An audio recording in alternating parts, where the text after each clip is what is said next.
The fluorescent lights of Naval Air Station Meridian's mess hall buzzed overhead like angry wasps, casting harsh shadows across rows of metal tables. The evening chow line moved with military precision, boots clicking against polished linoleum, trays clattering, the low murmur of conversation mixing with the distant hum of jet engines from the tarmac. It was Tuesday, 1900 hours, and the dining hall was packed with sailors, marines, and aviators, winding down from another grueling day of training exercises. That's when Corporal Jake Brennan spotted her. Before we jump back in, tell us where you're tuning in from, and if this story touches you, make sure you're subscribed, because tomorrow I've saved something extra special for you. She sat alone at a corner table, hunched over a tablet, long auburn hair falling like a curtain across her face. Small frame, maybe 5'4", wearing standard issue utilities that looked 2 sizes too big. No rank insignia visible from his angle. No unit patches he could make out. Just another faceless sailor grabbing a quick meal before disappearing back into the maze of barracks and administrative buildings that made up the sprawling Georgia base. Brennan nudged his buddy, Lance Corporal Tommy Rodriguez, with his elbow. "Check out the newbie," he said, voice loud enough to carry over the ambient noise. "Looks lost." Rodriguez glanced over, then smirked. Probably some desk jockey from personnel, or maybe another one of those intel weenies who think they're hot stuff because they can read satellite photos. The woman didn't look up from her tablet. Her fingers moved steadily across the screen, occasionally pausing to take notes in a small leather notebook beside her untouched tray of meatloaf and mashed potatoes. There was something focused about her posture, something that suggested she was working on something important. But Brennan wasn't interested in details. He was interested in making an impression. "Watch this," Brennan muttered, standing up from his table. At 6'2", with the kind of swagger that came from 3 years of thinking he owned every room he walked into, Brennan had built his reputation on being the Marine who never backed down from anything. Or anyone. He strolled over to her table, Rodriguez trailing behind with a grin that suggested he knew trouble was coming. The mess hall continued its normal rhythm around them, conversations about weekend liberty, complaints about the heat, the eternal military grumbling that filled every base from Paris Island to Pendleton. "Hey there, sweetheart," Brennan said, sliding into the chair across from her without invitation. "You look a little overwhelmed. First time on a real military installation?" The woman's fingers stilled on her tablet. For a moment she didn't respond. Then slowly she raised her head. Her eyes were steel gray, the kind of color that reminded Brennan uncomfortably of storm clouds. There was something in that gaze, not fear, not uncertainty, but a cold assessment that made him feel like he was being cataloged and filed away for future reference. She was younger than he'd expected, maybe early 30s, with sharp cheekbones and a small scar that curved along her left temple like a pale comma. "Excuse me," she said quietly. Her voice was level, controlled, with just a hint of an accent he couldn't place. Southern, maybe, but refined. The kind of voice that belonged to someone used to being listened to, though she was clearly trying to keep it neutral. Brennan leaned back in his chair, confident now that he had her attention. Around them, other Marines had started to notice the interaction. A few heads turned their way, and he could feel the familiar thrill of having an audience. "I said you look overwhelmed," he repeated, reaching across the table. "Maybe you need someone to show you the ropes around here." That's when he did it. With a casual motion that he'd probably practiced 100 times in bars from Jacksonville to San Diego, Brennan reached out and tugged on a strand of her auburn hair. Not hard, just enough to get her attention, the kind of juvenile gesture that was meant to be playful but came across as something else entirely. "Pretty hair," he said with a grin. "You should wear it up more often, regulations and all that. The mess hall didn't go silent. Military installations are too big and too busy for that kind of dramatic pause. But the immediate area around their table grew quiet. Rodriguez shifted uncomfortably, suddenly realizing that his buddy might have crossed a line. A few nearby sailors stopped eating to watch, sensing that something was about to happen. The woman stared at Brennan for exactly 3 seconds. Then, with movements as precise as a Swiss timepiece, she closed her tablet, capped her pen, and placed both hands flat on the table. "Corporal," she said, and somehow she'd identified his rank without looking at his chevrons. "I need you to remove your hand from my person and return to your table." Brennan laughed, but it came out forced. "Relax, honey, I'm just being friendly." "I'm sure you are," she replied. "But you're going to remove your hand now." There was something in her tone that made Rodriguez step back instinctively. It wasn't loud, wasn't threatening, but it carried the kind of authority that made experienced Marines start paying attention. Around them, more heads were turning. The conversation at nearby tables had shifted from casual chatter to the kind of focused quiet that preceded either a fight or something much worse. Brennan, however, was too committed to back down now. He'd built his reputation on never showing weakness, never letting anyone, especially some random sailor, tell him what to do. He tightened his grip slightly on her hair. "Or what?" he said, leaning forward. "You'll report me to your supervisor, file a complaint with the chaplain." The woman's gray eyes never left his face. When she spoke again, her voice was barely above a whisper, but somehow every person within 10 feet heard every word with perfect clarity. "Corporal Jake Brennan, service number 2847-6391, currently assigned to Bravo Company, 2nd Battalion, 8th Marine Regiment. You have exactly 5 seconds to release my hair and apologize, or you're going to discover exactly what happens when a Marine assaults a superior officer." The mess hall didn't go silent. It went dead. Brennan's face drained of color. Rodriguez took another step back, his eyes wide with the sudden realization that they had just witnessed something catastrophic. Around them, the few Marines who had been watching suddenly found their meals extremely interesting because she'd done something impossible. She'd recited Brennan's service information from memory without looking at any paperwork, without checking any databases. That kind of instant access to personnel records wasn't something that came with a desk job in personnel or intelligence. That was the kind of information that lived in the head of someone who made it their business to know everything about everyone under their command. Brennan's hand fell away from her hair like he'd been burned. He started to stand, started to back away, but stopped when she spoke again. "Sit down, Corporal." It wasn't a request. For the first time in his military career, Jake Brennan realized he might have just made the kind of mistake that ended careers. And as he slowly sank back into his chair, one thought echoed through his head with the clarity of a church bell. Who the hell is she? Commander Sarah Hawthorne had been on Naval Air Station Meridian for exactly 18 hours, and already she understood why her predecessor had requested an emergency transfer to a desk job in Norfolk.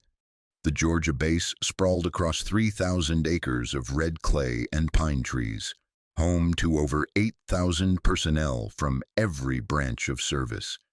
It was a joint training facility, which meant it was also home to every kind of inter-service rivalry, territorial dispute, and administrative nightmare that the Pentagon could accidentally create.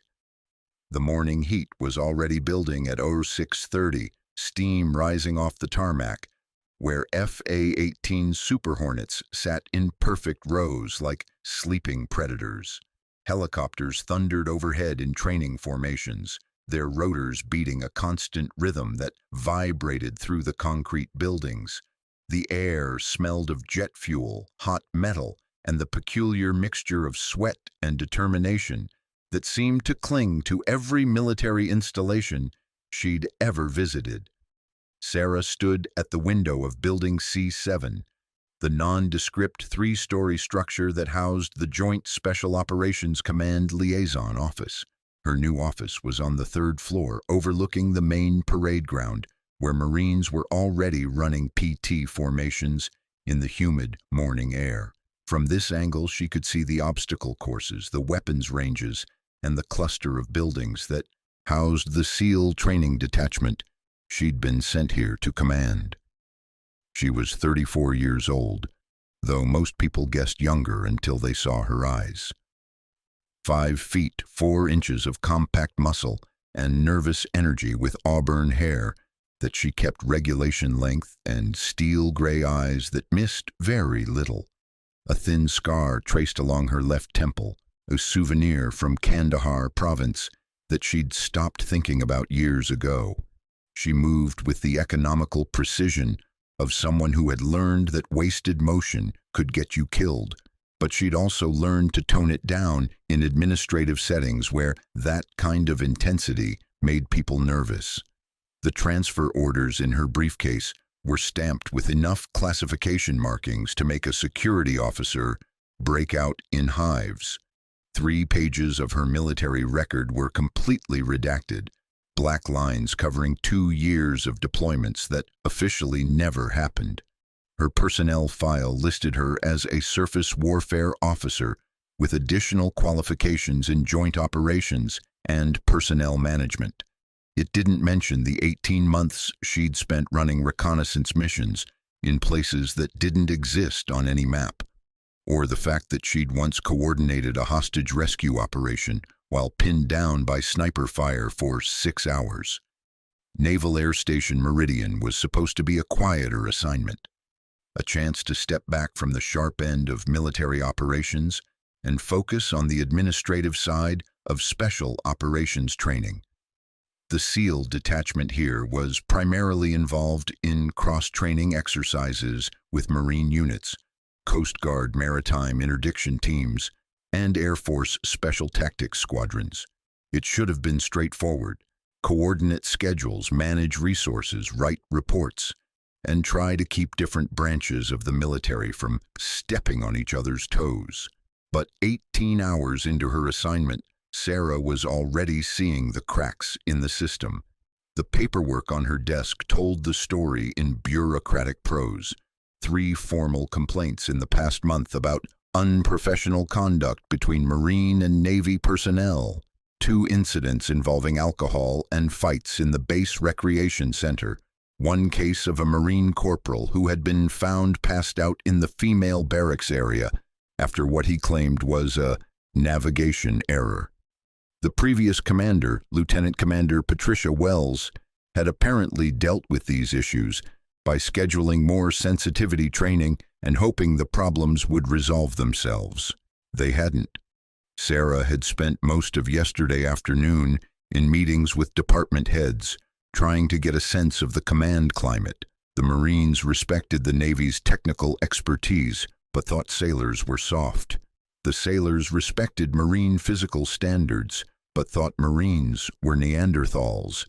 The Air Force personnel were convinced that everyone else was hopelessly outdated, and the Coast Guard team just wanted to complete their training rotations and get back to actual maritime missions. It was exactly the kind of leadership challenge that made most officers request transfers to easier assignments like combat zones. The previous evening, she had decided to conduct what she called informal reconnaissance. Instead of announcing her presence with a formal change of command ceremony and a long speech about new standards and expectations, she had changed into standard utilities with no rank insignia and walked around the base. She wanted to see how people actually behaved when they thought no one important was watching. The mess hall had been particularly enlightening.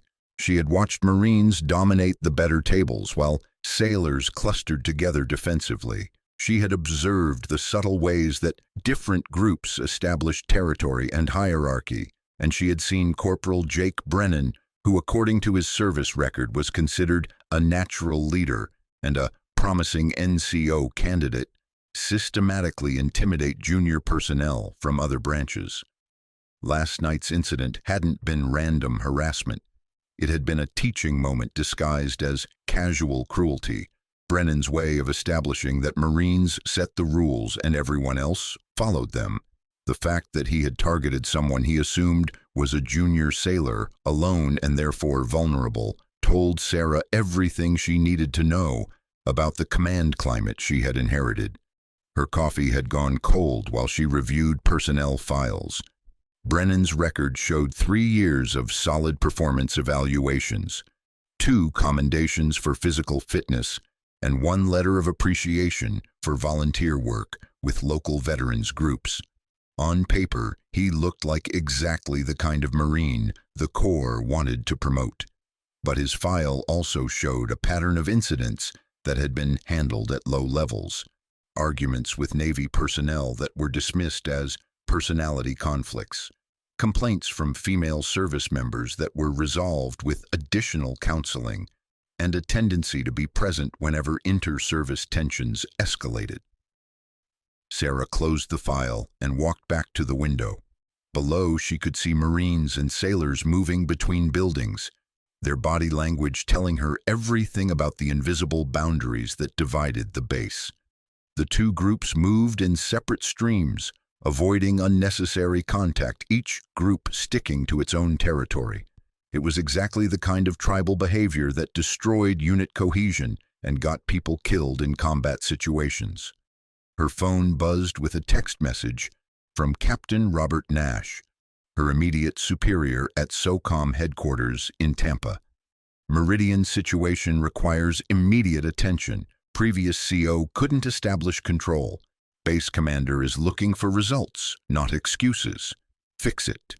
Sarah smiled grimly and typed back a single word. Roger. She had spent 2 years leading special operations teams in environments where the difference between success and failure was measured in seconds and inches. Managing a training facility full of competitive young service members should have been simple by comparison. The only difference was that instead of enemy combatants, she was dealing with people who were supposed to be on the same side. Outside her window, the morning training cycle was beginning. She could see SEAL candidates running the obstacle course, while Marine drill instructors shouted encouragement and criticism in equal measure. Somewhere in that mix of personnel was the team she had been sent to command, the elite operators who would carry out missions in places where conventional forces couldn't operate. But first, she had to establish that there was only one chain of command on this base, and it ran through her office. Sarah checked her watch. 700 hours. Time to make some introductions. The personnel files spread across Sarah's desk told stories that the official records couldn't capture.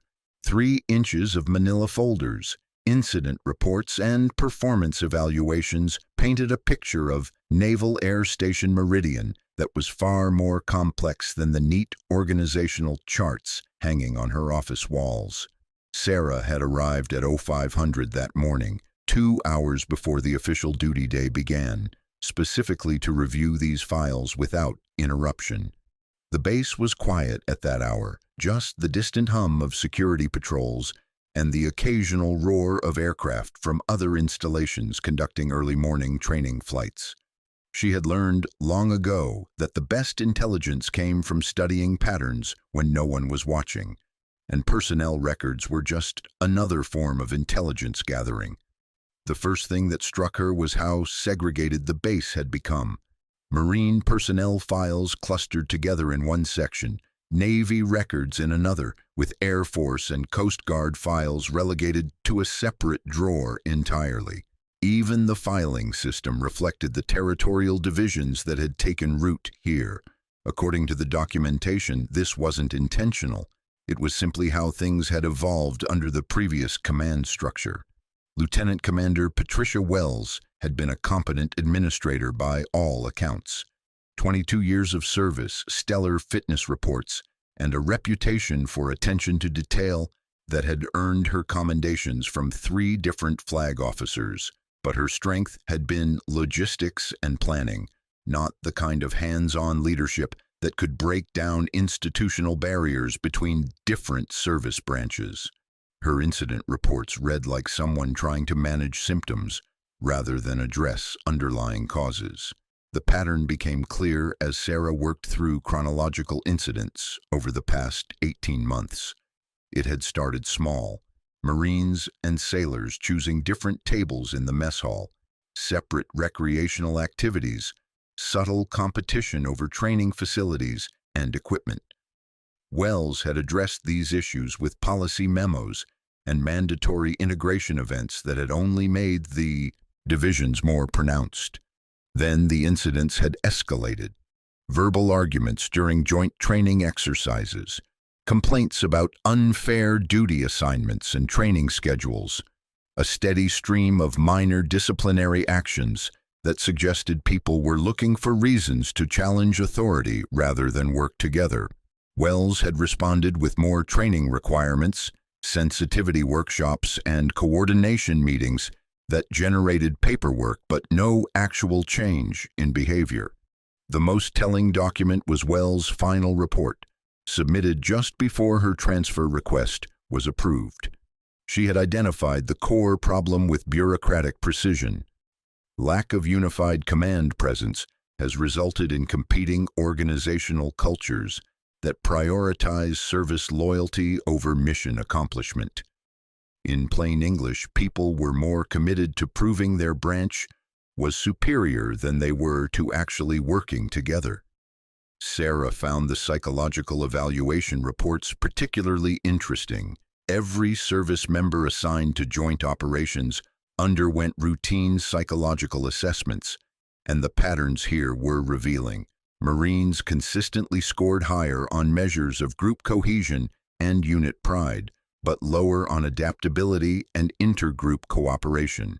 Navy personnel showed strong technical competence and individual initiative, but struggled with the physical demands and aggressive leadership style that Marines considered normal. Air Force and Coast Guard personnel were caught in the middle, trying to maintain their own identity while navigating between 2 larger, more dominant cultures. Corporal Jake Brennan's file deserved special attention. Sarah had pulled it specifically after last night's incident, but the deeper she dug, the more complex the picture became. Brennan wasn't simply a troublemaker, he was a symptom of a much larger systemic problem. His service record was genuinely impressive. Born in rural Tennessee, enlisted immediately after high school graduation, with test scores that could have qualified him for officer programs if he'd had the educational background. 3 years of consistent performance ratings, leadership positions in his unit, and peer evaluations that consistently rated him as someone other Marines wanted to follow into combat situations. But there were subtleties in his record that painted a different picture. His first year at Meridian had been unremarkable. Solid performance, no incidents, ratings that suggested he was adapting well to the joint service environment.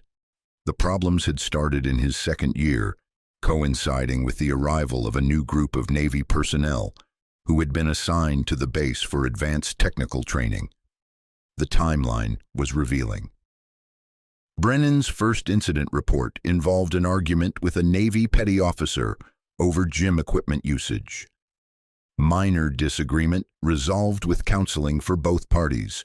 2 months later, a complaint about aggressive behavior during a joint training exercise dismissed after investigation showed that Brennan had been following standard Marine protocols that Navy personnel weren't familiar with. 3 months after that, a more serious incident involving accusations that Brennan had deliberately excluded Navy personnel from informal social activities. Each incident had been handled individually, as if they were isolated personality conflicts rather than symptoms of a larger pattern. But when Sarah traced the escalation curve, she could see how Brennan had gradually transformed from an effective Marine NCO into someone who saw Navy personnel as competitors rather than colleagues. It wasn't malicious evolution, it was organizational adaptation. He had learned that his success was measured by how well he defended Marine interests against perceived Navy encroachment. The really disturbing part was that his chain of command had inadvertently reinforced this behavior. Every time Brennan had pushed back against Navy personnel and gotten away with it, his peers had seen him as more effective. Every time his aggressive leadership style had motivated Marines while alienating sailors, his supervisors had focused on the positive Marine reactions rather than the negative inter-service consequences. Sarah found similar patterns in other personnel files. Marines who had arrived as collaborative team players had gradually become more territorial and protective of service identity. Navy personnel had responded by clustering together and avoiding situations where they might have to directly challenge Marine authority. The few individuals who had tried to bridge the gap between services had either been transferred out or had learned to keep their heads down and avoid making waves. The base commander's notes provided additional context. Colonel Michael Harrison was a career Marine officer who had commanded combat units in Iraq and Afghanistan before being assigned to this administrative role. His leadership style was direct and uncompromising, effective for managing Marine units, but less successful with the nuanced inter-service coordination required at a joint facility. His incident reports consistently sided with Marine personnel when conflicts arose, not out of deliberate bias, but because Marine behavior patterns aligned with his understanding of proper military conduct. The previous SEAL detachment commander had been Lieutenant Commander David Pierce, a decorated veteran with extensive special operations experience, but his background was in direct action missions, not the kind of diplomatic leadership required to manage competing organizational cultures. His approach had been to minimize Navy presence in areas where Marines dominated, essentially creating separate spheres of influence rather than integrated operations. When he had been transferred to another assignment 6 months ago, Wells had assumed responsibility for the SEAL detachment in addition to her other duties, but she had continued Pierce's policy of avoiding confrontation rather than addressing the underlying problems. Sarah closed the last file and leaned back in her chair, processing what she had learned. The situation at Meridian wasn't the result of individual bad actors or incompetent leadership. It was the predictable outcome of organizational systems that had been allowed to develop competing priorities rather than unified objectives. Marines had been rewarded for being Marines, sailors for being sailors, and no one had been held accountable for being effective joint service operators. The most troubling aspect was how quickly the situation could deteriorate further. Sarah had seen similar dynamics in combat zones, where competing units had to choose between protecting their own people and accomplishing shared missions. When organizational loyalty conflicted with mission requirements, people chose their tribe over their assignment. In training environments, that created inefficiency and interpersonal conflict. In combat zones, it got people killed. Her computer chimed with an incoming message from the watch officer. Another incident in the mess hall, this one involving a disagreement between Air Force and Marine personnel over table assignments. The duty NCO was requesting guidance on whether to file a formal report or handle it with verbal counseling. Sarah typed back her response. Handle informally for now. Full report to my office by 1400 hours. She was beginning to understand the scope of the challenge she faced. This wasn't simply a matter of establishing her authority as the new SEAL detachment commander. The entire base had developed a culture where inter-service conflict was considered normal, even inevitable. Changing that culture would require more than policy changes or training programs. It would require breaking down the walls that had been built between different groups of warriors who should have been fighting together instead of against each other. The weapons range at 0630 hours was Sarah's favorite place to think.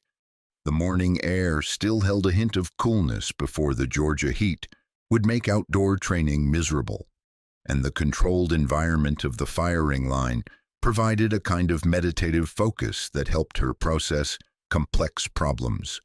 She had requested range time under the pretense of maintaining her marksmanship qualifications, but really she wanted to observe how different service branches interacted when they thought no one important was watching. Sarah positioned herself at lane 15, far enough from the main cluster of shooters to avoid drawing attention, but close enough to hear conversations and observe group dynamics. She had deliberately chosen her oldest utilities, the ones faded from multiple deployments and washings, with no name tapes or rank insignia visible. To casual observers, she looked like any other service member, getting in some early morning practice. The range was busy with the usual mix of personnel conducting required training. Marines dominated the left side of the firing line, their movements crisp and synchronized as they worked through qualification courses. Navy personnel clustered toward the right side, focusing more on individual marksmanship than unit cohesion. A small group of Air Force security personnel occupied the center lanes, methodically working through their annual requirements with the kind of thorough efficiency that characterized everything they did. What caught Sarah's attention wasn't the formal training. It was the informal interactions between groups. She watched Staff Sergeant Miguel Santos, a Marine instructor, demonstrate proper shooting stance to a group of Marines, while pointedly ignoring 3 Navy personnel who were clearly struggling with their weapons just 2 lanes away. When one of the sailors asked a technical question about scope adjustment, Santos responded with minimal politeness before turning his attention back to his Marine students. The message was subtle but clear. Marines helped Marines. Everyone else figured it out on their own. Petty Officer First Class Amanda Chen noticed the snub and whispered something to her Navy colleagues that made them cluster closer together. Sarah couldn't hear the exact words, but the body language was unmistakable. Us against them, the perpetual dynamic that had infected every aspect of base operations. 20 minutes into her range time, Sarah noticed Corporal Brennan arriving with a group of 4 other Marines. Even from a distance, she could see the easy confidence in his stride, the way the other Marines deferred to his opinions about lane selection and target setup. He wasn't the senior-ranking member of the group, but he was clearly the social leader, the one who set the tone for how they would interact with their environment. Sarah adjusted her position slightly, angling her body so she could observe Brennan's group while appearing to focus on her own shooting. She had learned the art of peripheral observation during intelligence-gathering missions where direct surveillance would have been obvious and dangerous.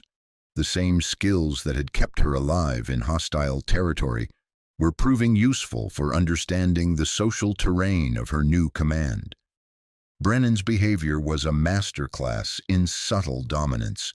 When his group selected their lanes, they chose positions that effectively blocked access to the better shooting positions, forcing Navy personnel to use lanes with older equipment and less favorable lighting. When one of his Marines needed to retrieve extra ammunition, Brennan sent him to the supply window ahead of 2 Navy personnel who had been waiting in line. Each action was technically within regulations, but collectively they established a clear hierarchy of who belonged on the range and who was merely being tolerated. The most revealing moment came when Petty Officer Second Class Jennifer Walsh approached Brennan's group to ask about borrowing a spotting scope.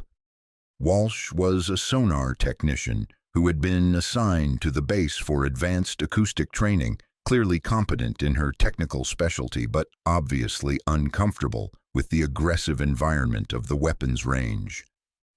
"Excuse me," she said, her voice carrying the careful politeness of someone trying to avoid conflict. "Could I borrow a spotting scope for lane 12? The equipment there seems to be malfunctioning." Brennan looked up from adjusting his rifle sights, taking his time before responding. "Sorry, we're using all our equipment," he said, without checking to see if that was actually true. "Maybe ask your Navy buddies if they brought any backup gear." The dismissal was casual but deliberate. Sarah could see the frustration in Walsh's posture as she realized she was being brushed off, but also the resignation that suggested this wasn't the first time she had encountered this kind of treatment. Walsh nodded politely and walked back to her lane, where she spent the next 10 minutes trying to compensate for faulty equipment rather than push the issue further. Sarah found herself remembering similar dynamics from her early career, when she had been one of the few female officers in combat units and had learned to navigate environments where she was always being tested. The difference was that Walsh was being excluded not because of gender or competence, but simply because she wore a different uniform. The pattern continued throughout the morning training session. Marines shared information, equipment, and advice freely within their group, but maintained careful boundaries with personnel from other services. When a young Air Force airman struggled with loading procedures for an unfamiliar weapon, the Marines nearby made no effort to help, despite being obvious experts who could have solved the problem in seconds. When Navy personnel achieved particularly good scores, their accomplishments were ignored rather than acknowledged. Sarah began timing the interactions, noting how long different groups took to respond to requests from their own service members versus others. Marines responded to Marine requests an average of 3 seconds after being asked. Requests from Navy personnel took an average of 12 seconds to receive responses, and those responses were typically brief and minimally helpful. Air Force and Coast Guard personnel were often ignored entirely unless they persisted with multiple attempts to get attention. The most disturbing aspect was how normalized this behavior had become. No one seemed surprised by the segregation or offended by the obvious bias. The Marines weren't being maliciously cruel. They simply prioritized their own people and treated everyone else as lower priority. The Navy personnel had adapted by becoming more self-reliant and avoiding situations where they might need to ask Marines for help. Everyone had learned to work around the dysfunction rather than address it directly. Sarah observed Brennan's leadership style with particular interest. He wasn't a bully in the traditional sense. He didn't insult or directly threaten anyone. Instead, he used his influence to set standards for how Marines should interact with other service members. When one of his Marines started explaining rifle maintenance to a Navy petty officer, Brennan called him over to help with a task that wasn't particularly urgent, effectively ending the cross-service interaction. When another Marine made a joke that included Navy personnel, Brennan's lack of reaction sent a clear signal that such inclusiveness wasn't valued. The cumulative effect was the creation of an environment where Marines felt superior and everyone else felt marginalized. It was exactly the kind of toxic leadership that destroyed unit cohesion, but it was happening so gradually and subtly that individual incidents could be dismissed as personality conflicts or minor misunderstandings. After 2 hours on the range, Sarah had documented enough behavioral patterns to understand why every attempted solution had failed. Previous commanders had focused on symptoms, individual incidents, specific complaints, formal policy violations, but the real problem was cultural, embedded in daily interactions, and unspoken assumptions about which groups deserved respect and support. She packed up her gear methodically, noting that Brennan's group was still on the range, still setting examples for how Marines should treat outsiders. As she walked past their position, she could hear fragments of conversation about weekend plans, duty assignments, and speculation about the new SEAL commander who was reportedly arriving soon. Probably another Navy hotshot who thinks special operations experience makes up for never leading real Marines, Brennan was saying to general agreement from his group. Sarah smiled grimly as she headed back to her office. Brennan was about to learn that assumptions could be dangerous, especially when you made them about people whose backgrounds you didn't understand. The morning's reconnaissance had provided exactly the intelligence she needed. Now it was time to plan her response. The emergency klaxon cut through the humid afternoon air like a blade, its piercing wail echoing across Naval Air Station Meridian at exactly 13:47 hours. Sarah was reviewing training schedules in her office when the sound reached her, followed immediately by the crackling voice of the base communications center over the facility-wide announcement system. All personnel, exercise Broken Arrow is now active. This is not a drill. Repeat, this is not a drill. All quick reaction force elements report to designated assembly areas immediately. Exercise Broken Arrow is now active. Sarah's blood turned to ice water. Exercise Broken Arrow was the code name for the base's most serious emergency response scenario, a simulated terrorist attack on the facility's weapons storage areas. It was the kind of high-stakes training exercise that tested every aspect of base security, inter-service coordination, and crisis response capability. More importantly for her purposes, it was exactly the kind of situation where the dysfunction she had been observing would either be exposed or catastrophically amplified. She grabbed her tactical vest and weapon from the office safe, muscle memory taking over as she checked her gear and headed for the door. According to the exercise parameters she had reviewed during her initial briefings, the SEAL detachment was supposed to serve as a quick reaction force element, working in coordination with Marine security units and base defense teams to neutralize simulated threats and secure critical facilities. The problem was that she hadn't officially assumed command of the SEAL detachment yet. The change of command ceremony wasn't scheduled until Friday, 3 days away, which meant that technically she was still an observer rather than a participant in the exercise. But observers didn't carry weapons and tactical gear, and every instinct developed over 15 years of military service was telling her that this situation was about to require hands-on leadership. The base had transformed in the minutes since the klaxon sounded. Personnel were running between buildings with the controlled urgency that indicated serious training rather than panic. Vehicles moved in coordinated patterns toward predetermined positions. Radio chatter filled the air as different units reported their status and received movement orders. From a distance, it looked like the kind of efficient military response that training manuals described and officers hoped to achieve. But Sarah could see the cracks in the coordination almost immediately. At the main assembly point behind Building C7, Marines and Navy personnel were clustering into separate groups, despite exercise protocols that called for integrated teams.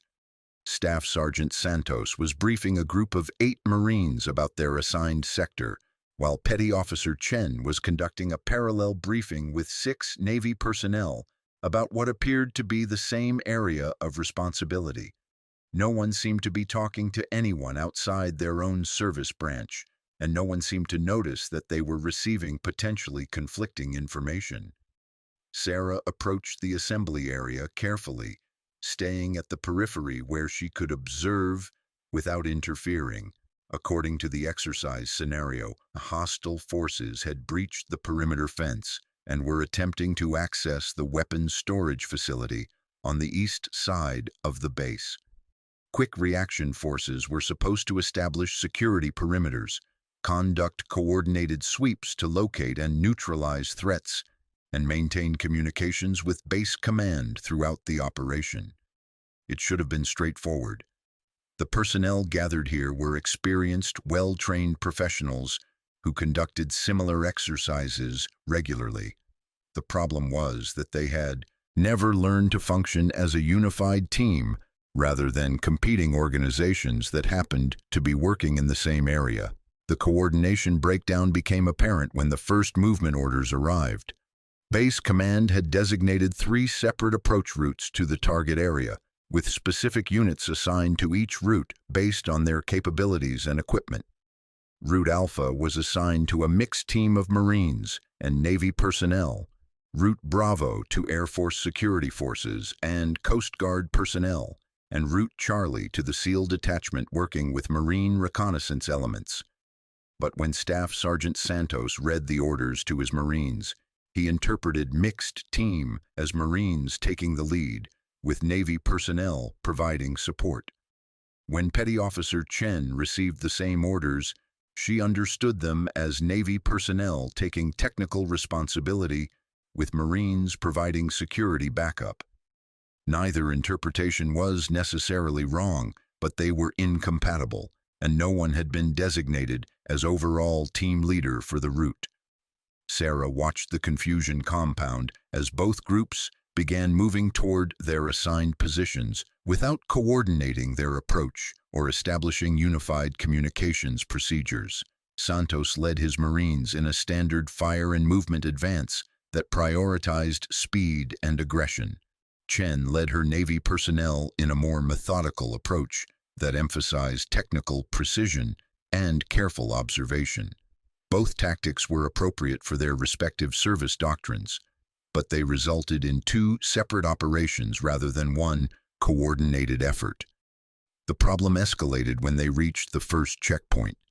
Exercise observers had positioned simulated casualties and evidence markers that required both tactical response and technical analysis. The Marines immediately established security and began medical treatment for the casualties, following their training to prioritize life-saving measures. The Navy personnel focused on documenting evidence and analyzing the simulated explosive devices, following their training to gather intelligence that might prevent additional attacks. Both responses were correct, but they were happening simultaneously without coordination, resulting in Marines and sailors working around each other rather than with each other. Sarah could see the frustration building on both sides as each group tried to accomplish their mission, while the other group seemed to be interfering with their procedures. The breaking point came when Corporal Brennan's team encountered what the exercise scenario described as a complex improvised explosive device near the weapons storage facility. The device required both tactical neutralization and technical analysis, exactly the kind of challenge that should have showcased effective inter-service cooperation. Instead, it revealed the full extent of the command and coordination failures that had been developing over months of inadequate leadership. Brennan approached the device with standard Marine protocols, establishing a security perimeter and calling for explosive ordnance disposal support. His procedures were textbook correct for dealing with unknown explosive threats in a tactical environment. But the Navy personnel assigned to his team included Petty Officer Walsh, who had specialized training in electronic warfare and signals intelligence that qualified her to analyze the technical aspects of the device. When Walsh attempted to approach the device to conduct her analysis, Brennan ordered her to remain outside the security perimeter. When she explained that her technical expertise was required to determine whether the device was operational, Brennan responded that explosive ordnance disposal would handle all technical aspects. When Walsh pointed out that EOD response time would delay the mission by at least 15 minutes, Brennan made it clear that he wasn't interested in Navy opinions about Marine tactical decisions. The argument that followed was conducted in the kind of tense whispers that indicated people trying to maintain operational security while fundamentally disagreeing about procedures. Sarah could see both sides of the conflict. Brennan was following established safety protocols that prioritized personnel protection, while Walsh was trying to use her specialized skills to accomplish the mission more efficiently. But the real problem wasn't the tactical disagreement. The real problem was that neither Brennan nor Walsh had been trained to resolve inter-service conflicts In high-stress situations, they had learned to work with people who shared their organizational culture and understood their procedures, but they had no framework for integrating different approaches to the same problem. Sarah found herself in an impossible position. As an observer, she couldn't interfere with the exercise without compromising its validity, but as the incoming SEAL detachment commander, she was watching her future personnel demonstrate exactly the kind of dysfunction that could get people killed in real combat situations. The decision was made for her when exercise observers began documenting what they were seeing. The scenario was supposed to test coordination and communication between different units, but instead it was revealing fundamental failures in both areas. If this had been a real emergency rather than a training exercise, the delays and confusion would have resulted in mission failure and potentially significant casualties. Sarah checked her watch. 14:23 hours. The exercise had been running for 36 minutes, and the quick reaction forces were still arguing about basic procedures rather than neutralizing threats and securing objectives. Every minute of delay was being recorded by observers, who would include their assessments in reports that reached senior commanders throughout the joint operations community. She made her decision and stepped forward, her voice cutting through the tactical debate with the kind of authority that didn't require rank insignia to be effective. Brennan, Walsh, both of you listen up. We have a mission to complete, and we're running out of time to complete it effectively. The argument stopped immediately. Both Marines and Navy personnel turned toward her, confusion evident on their faces as they tried to place the unfamiliar voice that had just assumed command of their situation. Sarah smiled grimly. The moment she had been preparing for since arriving at Meridian had finally arrived, and it was happening exactly as she had expected it would. The tactical vest Sarah wore was standard Navy issue, but the way she moved toward the simulated explosive device revealed training that went far beyond standard officer qualifications. Her approach was methodical and confident, the kind of movement pattern that suggested extensive experience with real explosive threats rather than classroom theory. Brennan's first reaction was defensive. "Ma'am, this area is secured. We're waiting for EOD to—" "Negative, Corporal." Sarah's voice carried the kind of quiet authority that made people stop talking and start listening. "EOD response time is 14 minutes. We don't have 14 minutes. She knelt beside the device, her movements deliberate and practiced. The simulated IED was more sophisticated than the usual training props. A realistic mock-up with multiple components that required both technical analysis and tactical decision-making. Sarah could see immediately why the argument had started. The device was designed to test exactly the kind of inter-service coordination that this team had failed to develop. "Walsh, what's your assessment of the electronic signature?" Petty Officer Walsh blinked in surprise at being addressed directly by someone who clearly knew her specialization. "Ma'am, the device appears to have dual triggering mechanisms, pressure plate and remote detonation capability. The electronic components suggest sophisticated construction, possibly indicating professional training rather than improvised assembly." Sarah nodded, processing the information while conducting her own visual analysis. "Time to safe the device using standard procedures?" "Approximately 8 to 10 minutes, ma'am, assuming no anti-tamper mechanisms." "Brennan, what's your tactical assessment of the area?" The question caught Brennan off guard. He had expected to be criticized or overruled, not consulted as a professional. "Ma'am, we have clear lines of sight on 3 approaches, but the eastern perimeter is vulnerable to flanking maneuvers. We need to maintain security positions, but we're running low on personnel if we have to conduct simultaneous explosive ordnance operations." Sarah studied both the device and the tactical situation for exactly 15 seconds. When she spoke again, her tone carried the confidence of someone who had made similar decisions under significantly more dangerous circumstances.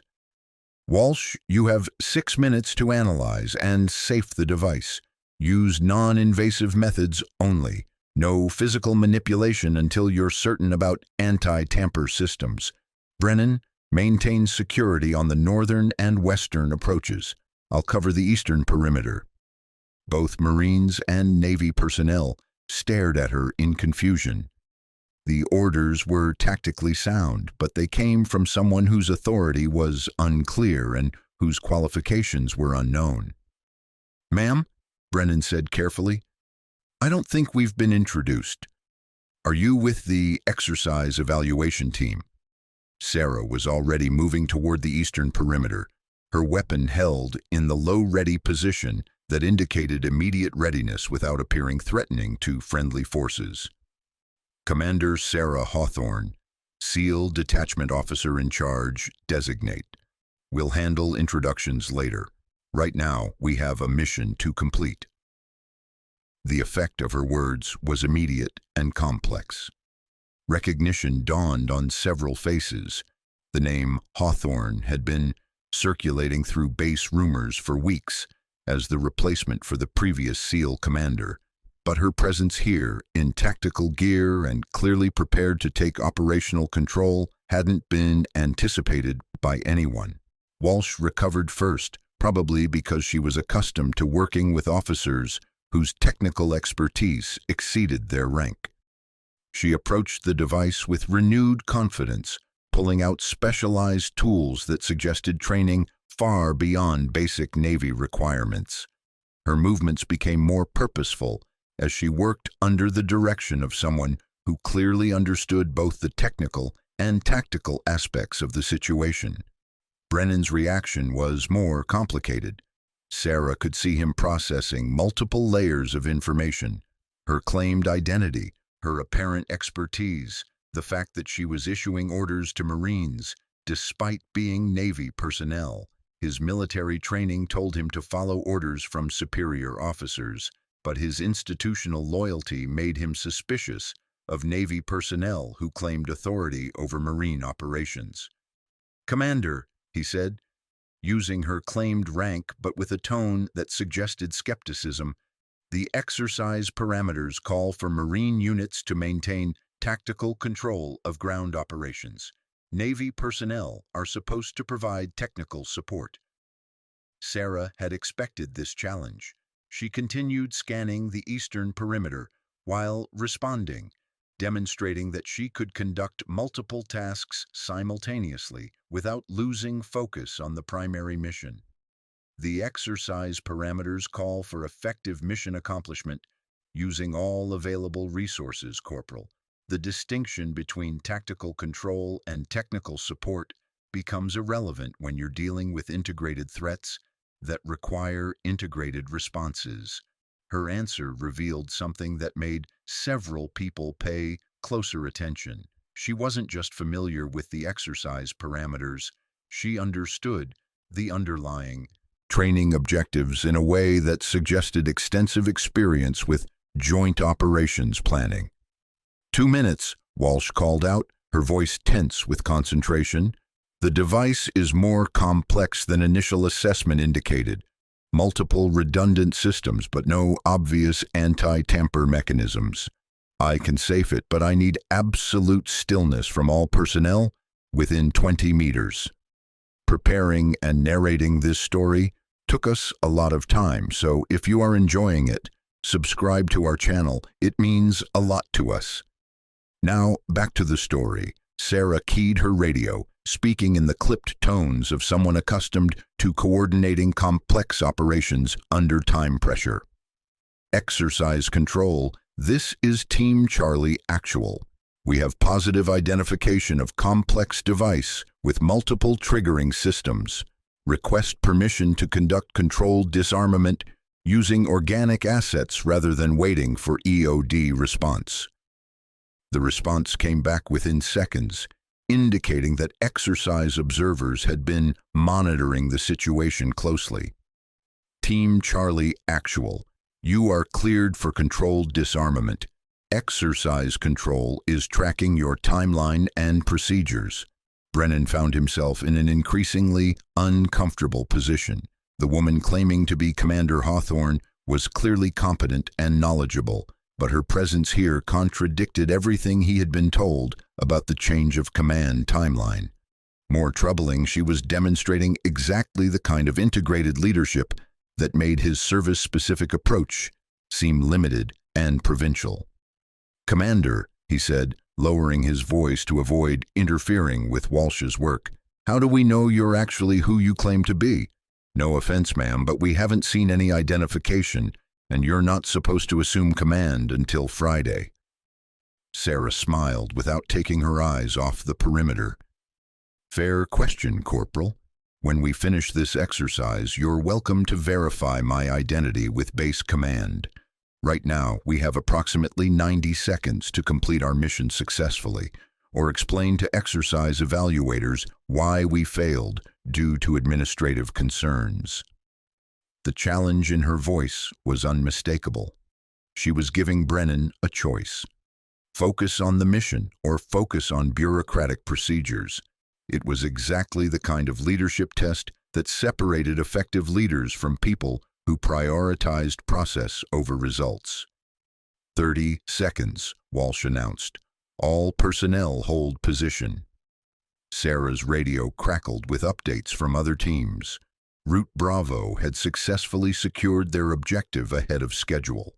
Route Alpha was still dealing with coordination issues, similar to what Team Charlie had experienced initially. Exercise observers were noting significant differences in performance between teams that had established clear leadership and those that were still struggling with inter-service conflicts. "Device safed," Walsh called out, her voice carrying the satisfaction of a job completed successfully. "All triggering mechanisms disabled. Area secure for EOD recovery." Sarah keyed her radio again. "Exercise control. Team Charlie reports successful neutralization of complex device at grid reference 347892. Area secure, ready for next phase operations. Team Charlie Actual. Exercise control copies successful neutralization. Outstanding work on integrated response procedures. Prepare for Phase 2 operations." The compliment from exercise control was significant. Sarah could see the impact on both Marines and Navy personnel. Recognition from higher authority that their coordinated effort had been not just successful, but exemplary. Brennan approached her as the immediate tactical situation relaxed. His expression was thoughtful rather than hostile, suggesting that he was reassessing his initial skepticism. "Commander, that was impressive coordination. I've never seen Navy and Marine personnel integrate that effectively during live exercises." Sarah finally made direct eye contact with him, and Brennan found himself looking into gray eyes that held depths of experience he hadn't expected. That's because effective integration requires leadership that understands both service cultures without being limited by either one, Corporal. It's not about Navy versus Marine. It's about using the best capabilities available to accomplish the mission. Around them, the exercise continued with renewed energy. But something fundamental had changed in the dynamic between different service members. They had seen proof that coordination was possible, that their different approaches could be complementary rather than competing. Sarah checked her watch and prepared for the next phase of the exercise. She had accomplished her immediate objective, demonstrating competence and establishing authority through performance rather than rank. But the real test was just beginning. Phase 2 would require sustained leadership under increasingly complex scenarios, and Brennan still didn't know exactly who he was dealing with. Phase 2 of Exercise Broken Arrow escalated the complexity exponentially. The scenario now called for multiple simultaneous threats across the base, Simulated hostiles had allegedly breached 3 separate perimeter points and were advancing on critical infrastructure from different directions. What had begun as a focused explosive device neutralization had expanded into a full-scale base defense operation, requiring coordination between dozens of personnel across multiple service branches. Sarah found herself at the center of a tactical operations center that had been hastily established in the base communications building. Maps covered every available wall surface, marked with colored pins representing friendly forces, known threats, and areas requiring immediate attention. Radio chatter filled the air as different teams reported their status and requested guidance from higher command. The challenge was immediately apparent. Base command was attempting to coordinate the exercise using traditional hierarchical methods that treated each service branch as a separate entity with distinct capabilities and limitations. Marines were being assigned to direct action missions, Navy personnel to technical tasks, Air Force to communications and logistics support. It was organizationally neat, but tactically inefficient, requiring constant coordination between groups that had never learned to work together effectively. Sarah studied the tactical display while listening to radio traffic from the various teams. Route Alpha was still struggling with the same coordination issues that had nearly derailed their initial mission. Route Bravo had completed their objective but was having difficulty transitioning to their follow-on assignment due to confusion about command relationships. 3 other teams were reporting delays caused by equipment, incompatibilities, and communication protocol differences. Commander Hawthorne. The voice belonged to Major Patricia Foster, the base operations officer who was serving as exercise controller. Foster was a Marine officer with extensive combat experience, but her expression suggested that she was less than thrilled about having an unknown Navy officer suddenly appear in her operations center. Yes, Major. I need clarification on your status for this exercise. According to my personnel roster, the SEAL detachment is currently without an assigned commander, pending the change of command ceremony scheduled for Friday. Are you participating as an observer, or do you have operational authority? The question was reasonable, but Sarah could see the larger issue behind it. Foster needed to know who was responsible for what, particularly if the exercise results were going to be used to evaluate unit readiness and leadership effectiveness. Having an unaccounted-for commander taking initiative during a formal evaluation could complicate the assessment process significantly. Major, I'm participating in whatever capacity best serves mission accomplishment. If you need formal clarification of authority relationships, I suggest you contact Base Command. Right now, we have multiple teams struggling with coordination issues that are affecting exercise objectives. Foster studied Sarah's face, clearly trying to assess whether she was dealing with someone who understood military protocol or someone who was freelancing outside established procedures. Commander, I appreciate your initiative, but we have established command relationships for this exercise. Inserting additional leadership elements could complicate the evaluation process. Understood, Major. However, the evaluation process is designed to assess our ability to respond effectively to complex threats.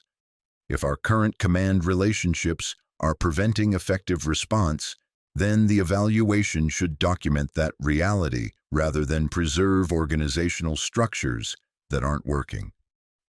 The exchange was polite but pointed. Sarah was essentially arguing that effective mission accomplishment should take priority over administrative convenience, a position that was theoretically unassailable but practically challenging for officers whose careers depended on managing risk and following established procedures. Before Foster could respond, the radio crackled with an urgent transmission from Team Alpha. Operations Center, this is Alpha Actual. We have multiple casualties at grid reference 445612. Request immediate medical support and evacuation procedures. Sarah moved to the radio without waiting for permission. Alpha Actual, this is operations. What's the nature of your casualties and current tactical situation? Operations, we have 3 personnel down with simulated injuries requiring immediate treatment. Problem is, our Navy medic is saying the casualties need to be moved to different locations for proper treatment, but our Marine team leader says we can't break tactical formation to conduct multiple evacuations. The radio transmission revealed exactly the kind of problem Sarah had been observing all morning. Both the Navy medic and Marine team leader were following correct procedures according to their respective training, but they hadn't been taught how to integrate different approaches when situations required compromise and adaptation. Sarah glanced at Major Foster, who nodded slightly. Permission to handle the immediate crisis while larger authority questions remained unresolved. Alpha Actual, this is operations. Patch me through to both your medic and team leader simultaneously. 2 voices came through the radio, speaking over each other until Sarah's firm hold established communication discipline. Team leader first. Give me your tactical assessment. Operations, we're in an exposed position with limited cover. Moving casualties individually would require multiple trips across open ground, exposing additional personnel to simulated hostile fire. Standard procedure calls for consolidating casualties and conducting single evacuation with full security element. Copy. Medic, give me your medical assessment. Operations, we have 1 simulated head injury requiring immediate immobilization, 1 chest wound requiring constant monitoring, and 1 leg injury requiring elevation and pressure. Consolidating all 3 casualties in 1 location could compromise treatment for the head injury and chest wound. Sarah processed both perspectives while studying the tactical map. The grid reference showed that Team Alpha was positioned near a maintenance facility with multiple buildings and varying terrain features. Both the tactical and medical concerns were valid, but they weren't necessarily incompatible if approached creatively. Alpha Actual, how many personnel do you have available for evacuation operations? Operations, we have 8 personnel total, minus 3 casualties. Copy. New plan. Team leader, establish overwatch positions using 3 personnel to cover 2 evacuation routes simultaneously. Medic, prepare casualties for movement using buddy carry techniques that maintain medical protocols while allowing tactical mobility. You have 7 minutes to complete evacuation to the rally point, designated on your map as Checkpoint Bravo. The radio was quiet for several seconds. Then both voices came back, overlapping again, but this time with coordination rather than conflict. Operations, team leader copies. We can establish overwatch on both routes. Operations, medic copies. Buddy carry techniques will work for all 3 casualties if we modify positioning for the head injury. Outstanding. Execute and report when complete. Major Foster had been listening to the exchange with increasing attention. When Sarah finished coordinating the evacuation, Foster approached with an expression that suggested reassessment of her initial skepticism. That was effective problem-solving, Commander. Most officers would have chosen one approach over the other, rather than finding a way to integrate both perspectives. Sarah was already moving to the next crisis, which involved Team Bravo reporting equipment compatibility issues between Marine and Navy communications systems. Major, that's the difference between leadership that manages competing priorities and leadership that resolves them. We don't have the luxury of choosing between tactical effectiveness and medical care. We need both. Over the next 45 minutes, Sarah found herself increasingly involved in coordinating responses to complex scenarios that required exactly the kind of integrated thinking that the base had been lacking.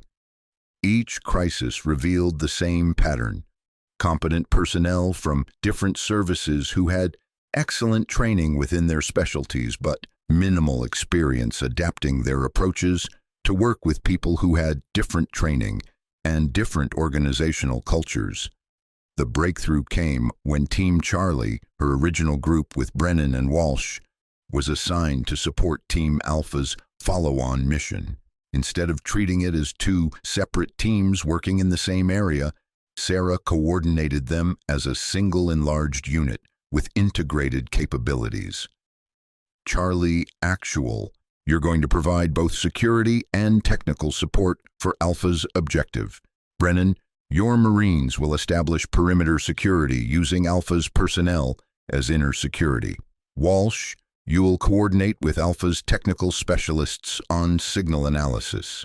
Alpha Actual, you maintain overall tactical command, but integrate Charlie's capabilities into your operation rather than treating them as attachments.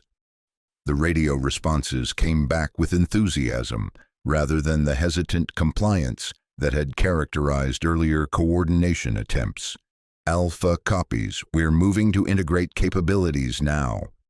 Charlie copies, we're ready to support integrated operations.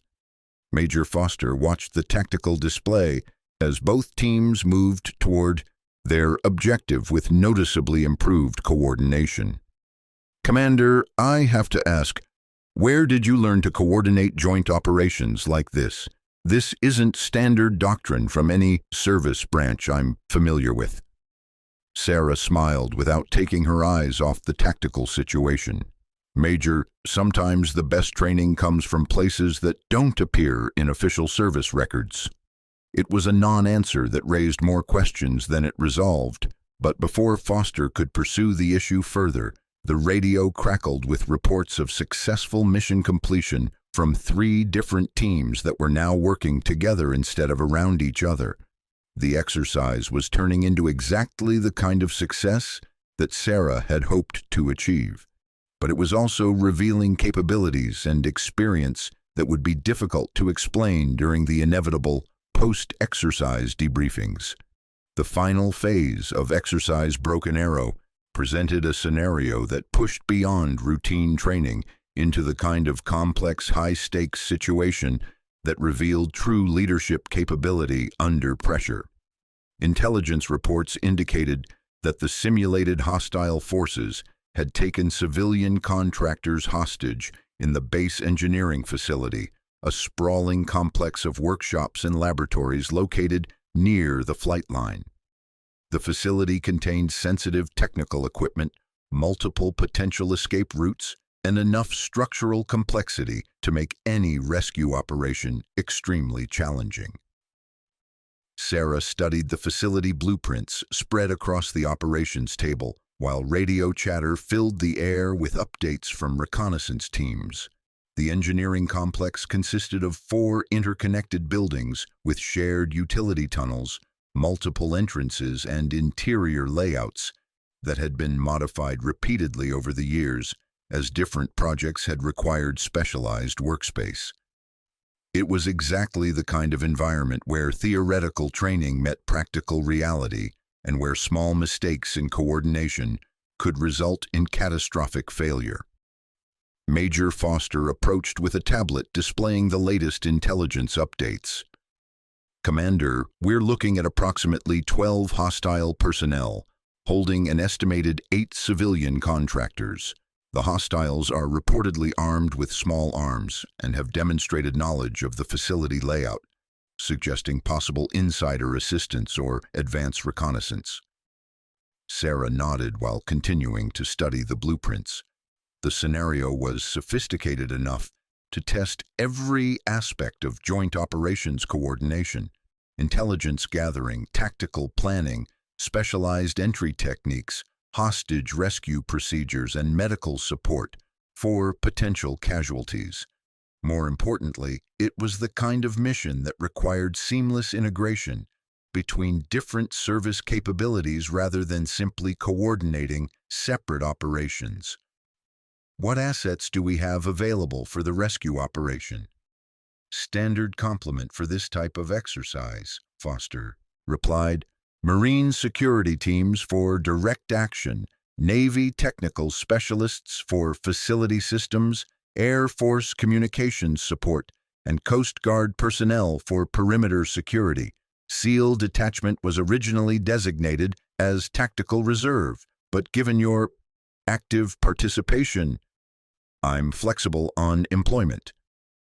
The diplomatic phrasing acknowledged the unusual command situation without directly addressing the authority questions that still hadn't been formally resolved. Sarah appreciated Foster's pragmatic approach. Focus on mission accomplishment first. Sort out administrative issues later. I want to speak directly with team leaders from all services before we finalize the operational plan. We have one opportunity to get this right, and it's going to require capabilities from everyone involved. Within 15 minutes, Sarah found herself facing 8 team leaders representing the full spectrum of military expertise available on the base. Staff Sergeant Santos and Corporal Brennan represented Marine direct action capabilities. Petty Officers Chen and Walsh brought Navy technical expertise. Technical Sergeant Maria Rodriguez represented Air Force communications and intelligence. Petty Officer Second Class David Kim brought Coast Guard maritime and perimeter security experience. Chief Petty Officer Robert Hayes led the SEAL technical specialists, and Hospital Corpsman First Class Jennifer Torres provided medical support coordination. The group represented exactly the kind of diverse expertise that should have made complex operations routine. But Sarah could see the underlying tensions that had prevented effective coordination. Santos and Brennan maintained the confident posture of Marines who expected to lead ground operations. Chen and Walsh appeared prepared to provide technical support, but clearly didn't expect their tactical input to be solicited. Rodriguez, Kim, Hayes, and Torres positioned themselves as specialists who would contribute within their areas of expertise, but wouldn't challenge overall operational concepts. Before we discuss specific tactics, Sarah began, I want to establish something fundamental. This is not a Marine operation with Navy support, or a Navy operation with Marine security, or any other combination of primary and supporting elements. This is a joint operation that requires integrated planning from the beginning. The statement was direct enough to get everyone's attention, but Sarah could see skepticism on several faces. Integration was a concept that looked good in training manuals, but often broke down when people with strong service identities were asked to subordinate their organizational loyalty to mission requirements. Ma'am, Santos said carefully, Marines are trained and equipped for direct action rescue operations. We appreciate technical support, but basic tactical decisions need to be made by personnel with appropriate combat experience. Understood, Staff Sergeant. Chen, what's your assessment of the facility's technical vulnerabilities? The question caught Chen slightly off guard, but she responded professionally. Ma'am, the engineering complex has centralized environmental controls, backup power systems, and integrated communications networks. If we can access the facility management systems, we could potentially control lighting, ventilation, and internal communications to support the rescue operation. Outstanding, Santos. How would environmental control capabilities affect your tactical planning? Santos paused, clearly processing the implications. Ma'am, if we could coordinate lighting and ventilation, with our movement we could create significant tactical advantages. Reduced visibility for hostiles, improved air quality for hostages, potential for audio masking during approach phases. Sarah could see the beginning of genuine integration as Santos started thinking about how technical capabilities could enhance rather than simply support tactical operations. Walsh, what about facility communication systems? Ma'am, If the hostiles are using the facility's internal communications, we could potentially monitor their coordination and inject false information to create confusion or misdirection. Rodriguez, can Air Force communications assets integrate with facility systems to provide real-time intelligence during the operation? Yes, ma'am. We can establish communications intercept and analysis capability within minutes of gaining access to the facility's network infrastructure. Sarah continued around the group, drawing out capabilities and perspectives that had never been integrated into unified operational planning. Hayes described SEAL technical capabilities that could complement Marine direct action techniques. Kim outlined perimeter security approaches that could prevent hostile escape while supporting internal operations. Torres explained medical support positioning that could provide immediate treatment while maintaining operational security. What emerged was a complex but coherent operational concept that utilized everyone's expertise in ways that enhanced, rather than limited, each other's contributions. More importantly, the planning process itself was demonstrating that effective integration required leadership that understood all service capabilities rather than prioritizing one approach over others. Final coordination, Sarah said, checking her watch. Santos, your Marines will execute primary entry and hostage recovery. Chen and Walsh will provide technical support to control facility systems and gather intelligence. Rodriguez will establish communications overwatch and coordinate, with Hayes on electronic warfare support. Kim will secure perimeter and coordinate with Torres on medical support positioning. Everyone clear on the integrated concept? The response was immediate and unified. Hua, Huya, Ura, Semper Fi. 8 different acknowledgments from 4 different services, but for the first time all day, they sounded like one team. As the teams dispersed to conduct final preparations, Corporal Brennan approached Sarah with an expression that suggested he was reassessing everything he thought he knew about Navy officers and joint operations. Commander, I have to ask, that level of operational planning isn't standard training for surface warfare officers. Where did you learn to coordinate complex joint operations like that? Sarah checked her gear one final time before responding. The question was reasonable, and Brennan had earned the right to ask it through his professional performance during the exercise. But the answer would require revealing information that she had hoped to keep compartmentalized until after she had officially assumed command.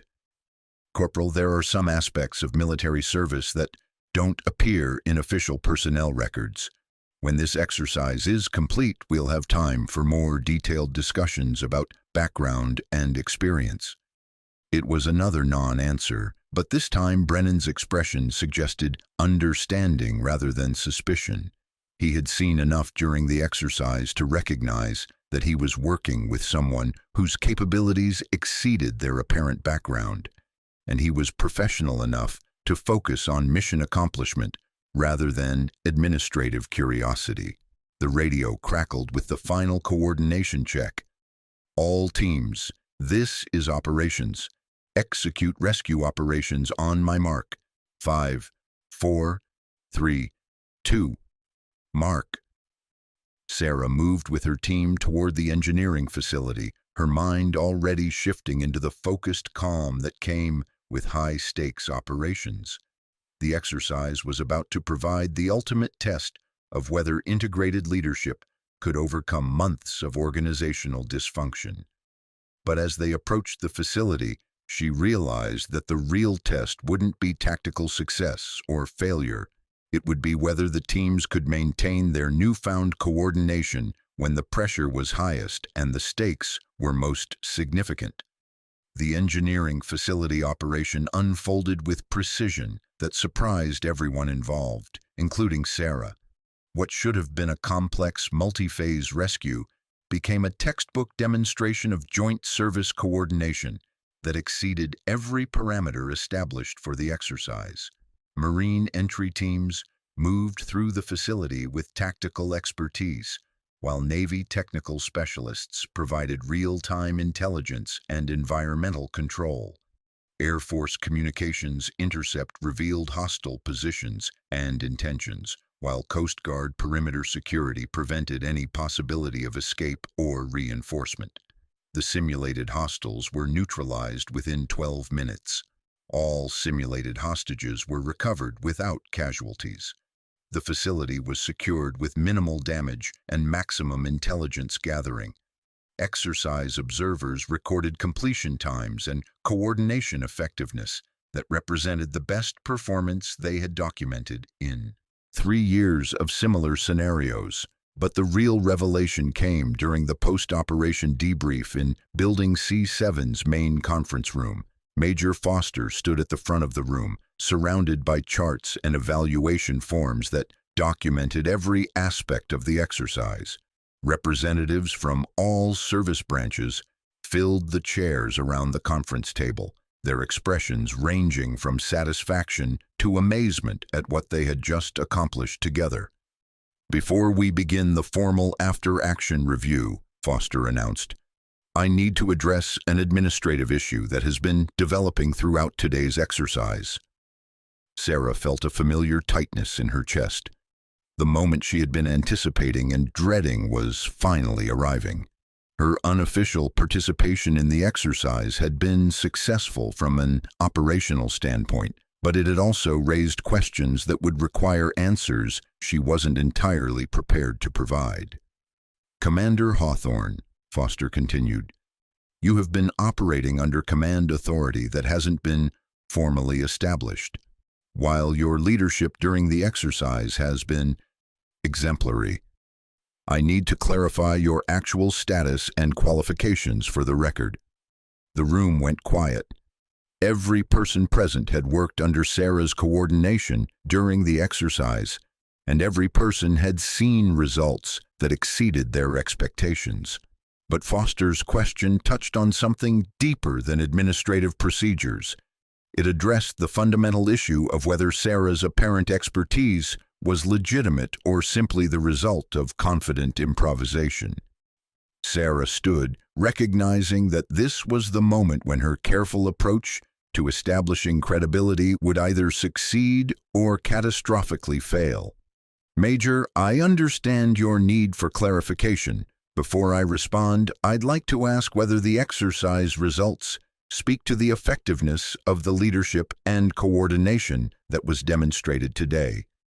"Commander, the exercise results are outstanding. That's exactly why I need to understand the qualifications and experience that made those results possible. Superior performance raises questions about background and training that I'm required to document for my evaluation reports." Foster's response was professional but pointed. She was giving Sarah an opportunity to provide context for her performance, but she was also making it clear that non-answers and deflection would no longer be sufficient. Sarah walked to the front of the room, positioning herself where everyone could see her clearly. When she spoke, her voice carried a different quality than it had during the tactical operations, less immediate command presence, more of the measured tone that suggested careful consideration of long-term consequences. 3 years ago, I was Lieutenant Commander Sarah Hawthorne, assigned to a Joint Special Operations Unit designated Task Force Serpent. The unit's mission was to conduct high-risk operations in areas where conventional forces couldn't operate effectively. Our area of responsibility included coastal regions of Somalia, Yemen, and several other locations that remained classified. The room remained completely silent, but Sarah could see recognition beginning to dawn on several faces. Task Force Serpent wasn't widely known, but it wasn't completely secret either. Special operations personnel heard rumors and fragments of information about units that operated at the edges of official acknowledgement. Task Force Serpent was deliberately structured as a joint unit because our missions required capabilities that no single service could provide.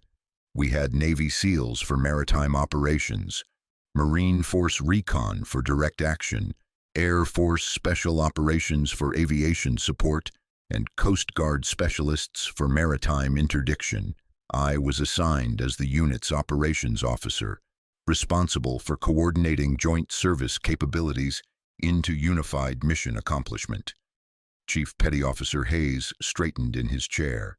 Sarah could see in his expression that he was connecting pieces of information, rumors he had heard, operations he might have supported indirectly, the kind of background knowledge that circulated through special operations communities without ever being officially confirmed. Our final mission was a hostage rescue operation involving American citizens captured by maritime pirates operating from a coastal facility in Somalia.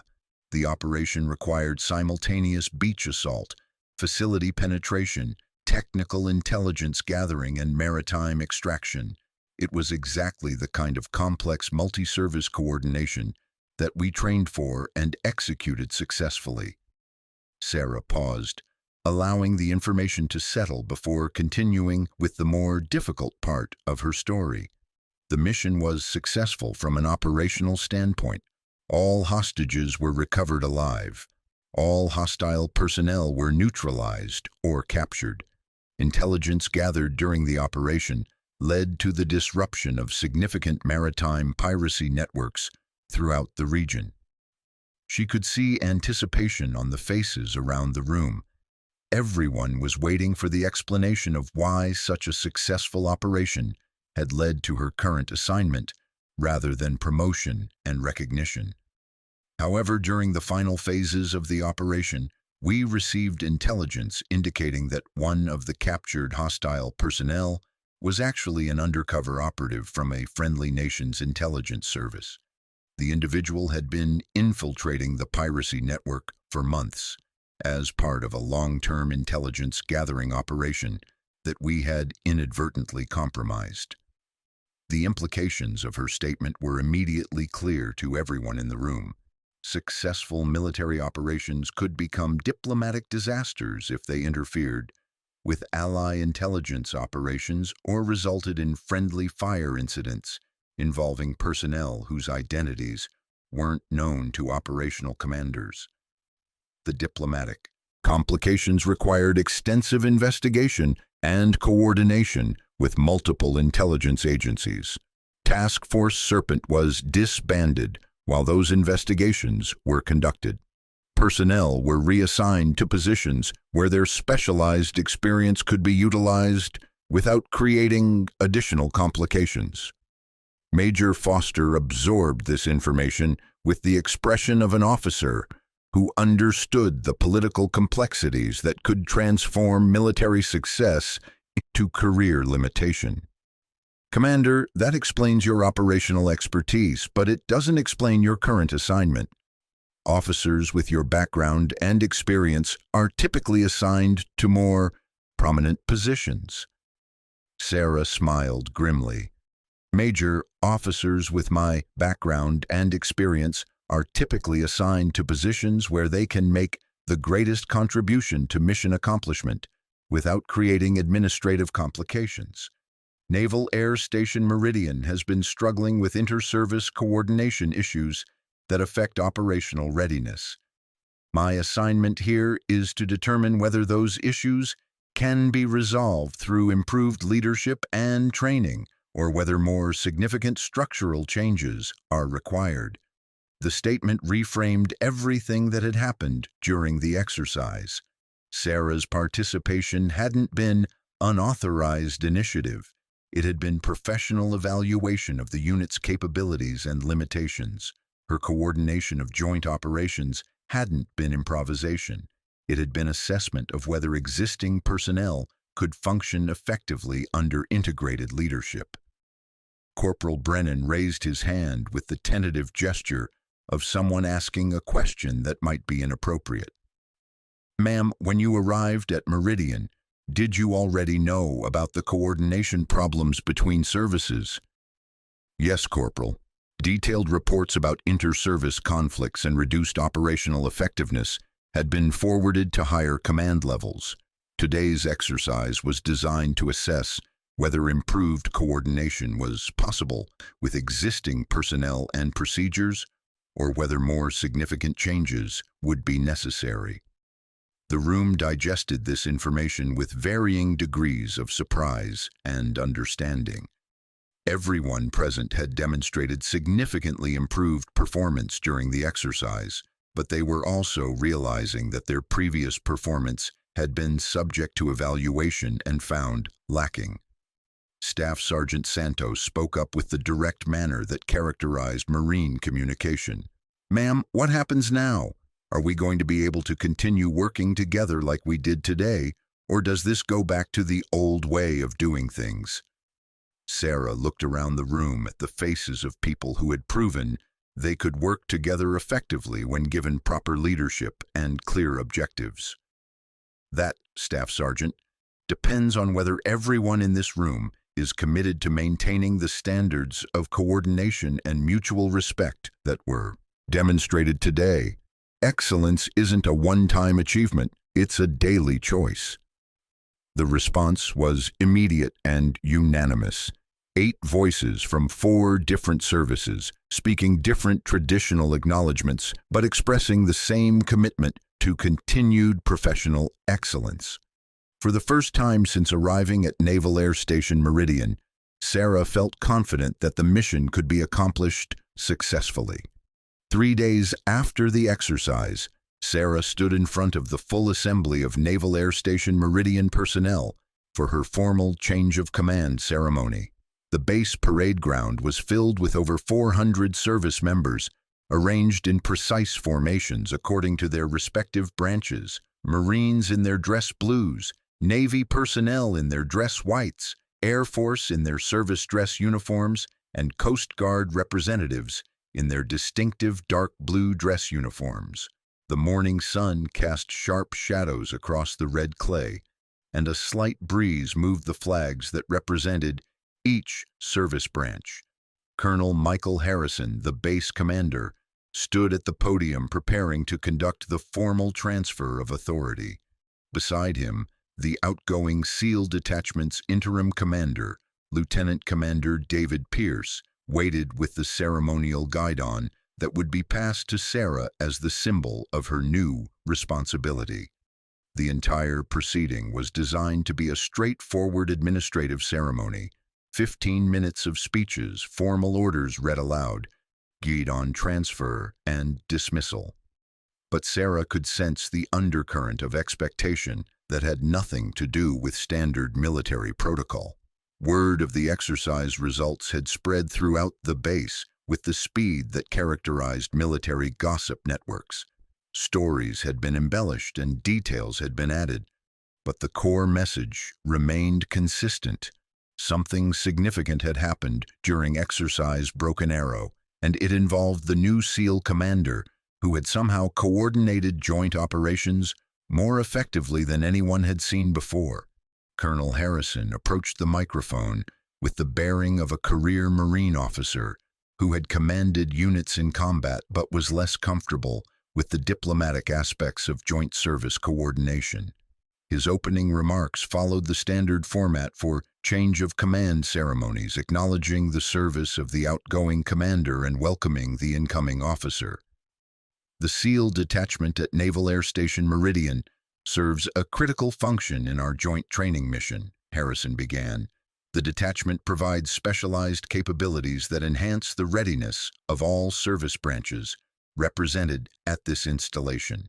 Today, we welcome Commander Sarah Hawthorne as the new officer in charge, and we acknowledge the professional service of Lieutenant Commander Pierce, who has served as interim commander during this transition period." Sarah listened to the formal language while observing the assembled personnel. She could see the clear divisions that had characterized the base when she arrived. Different services clustered together, minimal interaction between groups, body language that suggested tolerance rather than cooperation. But she could also see subtle changes that indicated the exercise had affected more people than just those who had participated directly. Marines and Navy personnel were making eye contact across formation boundaries. Air Force and Coast Guard representatives were positioned with slightly more confidence than they had shown when she first arrived. The rigid separation between services was still present, but it had developed hairline cracks that suggested the possibility of broader change. Commander Hawthorne brings extensive experience in joint operations and special warfare to this assignment, Harrison continued. Her background includes multiple deployments and specialized training that will enhance our ability to conduct effective inter-service training and coordination. The phrasing was diplomatically general, acknowledging Sarah's qualifications without providing specific details that might raise questions about classified operations or sensitive assignments. But Sarah noticed several people in the formation who were paying particularly close attention, suggesting that rumors about her background had circulated beyond the personnel who had participated in the exercise. When Harrison completed his introductory remarks, he called Sarah forward to accept the guidon and formally assume command. She approached the podium with measured steps, conscious that every person on the parade ground was evaluating her bearing, her presence, and her fitness for the responsibility she was about to accept. The guidon transfer was conducted with military precision, Pierce rendering the ceremonial flag to Harrison, who then presented it to Sarah with the traditional words, "I hereby transfer command of the SEAL Detachment, Naval Air Station Meridian, to Commander Sarah Hawthorne. Commander, the detachment is yours." Sarah accepted the guidon and responded with the formal acknowledgement, "I accept command of the detachment." But instead of concluding the ceremony with standard remarks about honor, tradition, and commitment to excellence, Sarah made a decision that surprised everyone present, including Colonel Harrison. "Before I make my formal remarks," she announced, "I want to acknowledge something that happened during Exercise Broken Arrow that demonstrates the potential of this installation when all service branches work together effectively." She could see Harrison's slight frown of concern. Unscripted additions to formal ceremonies were generally discouraged because they could lead to complications or controversies that reflected poorly on command leadership. During the exercise, personnel from all 4 service branches demonstrated that inter-service coordination isn't just possible, it's superior to single service. Operations, when properly planned and executed, Marines, Navy, Air Force, and Coast Guard personnel worked together to achieve results that exceeded all established performance benchmarks. Sarah paused, allowing her words to settle across the formation. She could see increased attention from people who hadn't participated in the exercise but were curious about what had made it significant. However, I want to be clear about something important. The success of that coordination wasn't the result of exceptional circumstances or special personnel. It was the result of leadership that expected excellence from everyone and provided the framework for different capabilities to enhance, rather than compete with each other. The statement was carefully crafted to acknowledge the achievements of exercise participants, while making it clear that similar coordination would be expected as the standard rather than the exception. As your new commander, I'm not interested in managing separate services that happen to work at the same installation. I'm interested in leading a joint operations unit that utilizes the best capabilities from all services to accomplish missions that none of us could achieve individually. Sarah could see the impact of her words rippling through the formation. Some faces showed enthusiasm and anticipation. Others showed uncertainty about what such expectations might mean for their daily routines and established procedures. A few showed skepticism about whether such ambitious coordination was practical on a sustained basis. This means that Marines will be expected to understand and appreciate Navy technical capabilities. Navy personnel will be expected to understand and appreciate Marine tactical capabilities. Air Force and Coast Guard personnel will be expected to contribute their specialized expertise while supporting the overall mission, rather than protecting service-specific territories. Colonel Harrison's expression remained neutral, but Sarah could see him processing the implications of her commitment to integrated operations. As base commander, he would ultimately be responsible for the success or failure of whatever approach she implemented, and he was clearly evaluating whether her ambitious coordination goals were achievable or likely to create new complications. More importantly, Sarah continued, everyone at this installation will be expected to demonstrate the professional respect and mutual support that characterizes effective military units. Personal conflicts, service rivalries, and organizational prejudices are incompatible with operational excellence and will not be tolerated. The statement was direct enough to address the specific behavioral issues that had created problems under previous leadership, but general enough to avoid singling out individuals or services for criticism. I want to conclude with a commitment. I will provide the leadership, training, and support necessary to achieve these standards. In return, I expect every person at this installation to demonstrate the professionalism and adaptability necessary to work effectively with people who may have different training, different organizational cultures, and different approaches to accomplishing shared objectives. Sarah paused for a final moment, making eye contact with different sections of the formation to ensure her message was being received clearly. Excellence isn't negotiable, cooperation isn't optional, and success will be measured by our collective accomplishments rather than individual service achievements. She stepped back from the microphone and rendered a sharp salute to Colonel Harrison, who returned the salute with an expression that suggested both approval and concern about the ambitious expectations she had just established. The ceremony concluded with the traditional dismissal, but instead of the usual rapid dispersal that characterized formal military gatherings, personnel lingered in small groups, engaged in animated conversations about what they had just heard. Sarah had officially assumed command, but the real test of her leadership was just beginning.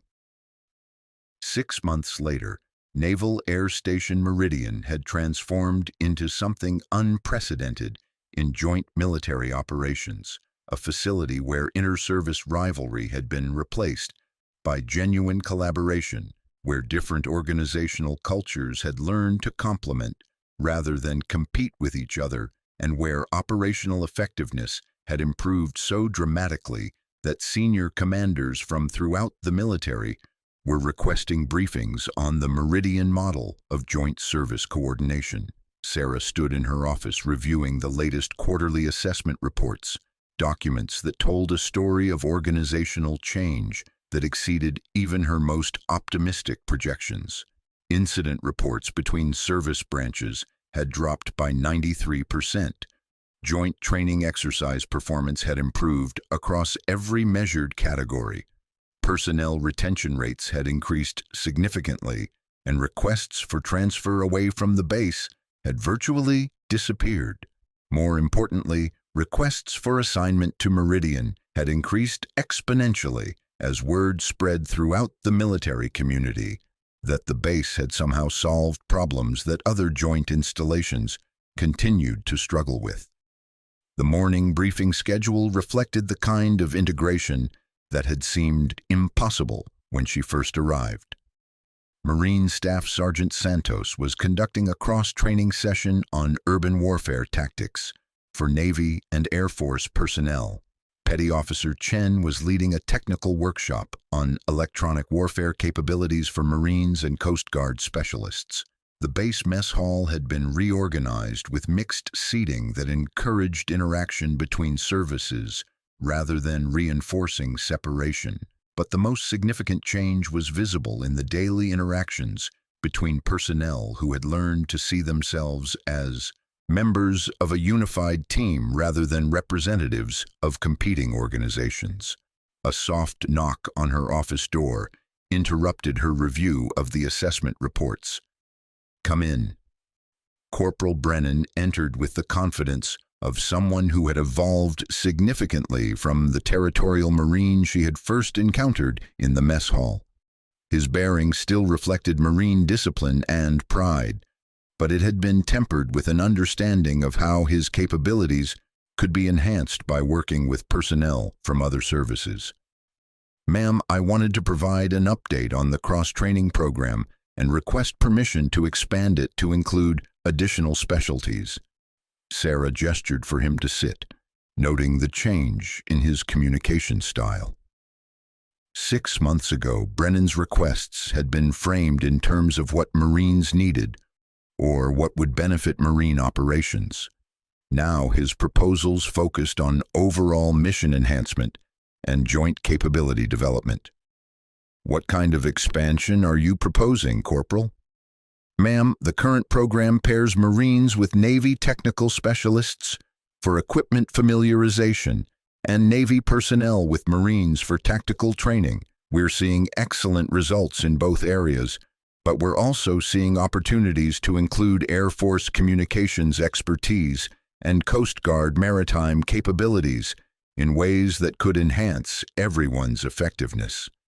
Brennan's proposal reflected exactly the kind of thinking that Sarah had hoped to develop, people looking beyond their own service expertise to identify ways that different capabilities could be integrated for mutual benefit. Specific example: "Ma'am, last week we conducted a training scenario involving waterborne infiltration to a coastal facility.